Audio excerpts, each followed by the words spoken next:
su kapiju beskraja. Ovaj deo koji se nalazi između dve strukturalne kompozicije koje reprezentuju jesen i zimu, predstavljaju tu kapiju beskonačnosti, kapiju magije. Kaže da ljudi koji imaju posebna izraženo kod šesto čulo, mogu kroz tu kapiju da dosegnu beskonačnost, a obični smrtnici se trude da borbu dobra i zla u sebi pomire, tako što će preovladati dobro, tako što dolaze i penju se do ove stepenice i pokušavaju da se unesu u samu kapiju. Međutim, sa druge strane, magovi, crni magovi, kažu da je to kapija pakla.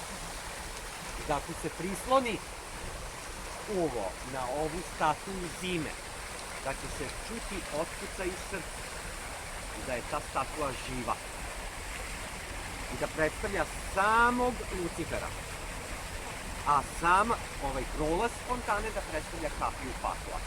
Te ukoliko u vama postoji to skriveno zlo koje to toliko potiskujete misleći da ste dobri ljudi, onda nije pametno da se naginjete kroz ovu fontanu, jer će to zlo preovladati u vama. A ukoliko mislite da u vama zaista ima puno dobro, onda se preporučuje da svako od vas se nagne kroz tu fontanu, jer će konačno to zlo i tu negativnu energiju koju ima u sebi isključiti. I dobro će u njemu pobediti. No, čovek kao biće nikada ne može da zna šta je u njemu preovlađujuće, jer smo mi svi skloni i predrasudama, i svim zlim mislima, iako znamo da to nije dobro i duboko krijemo okolo sebi. I podozrivi pogledi, tako i prema sirotinji, i prema Romima, i prema raznim grupama, je tako?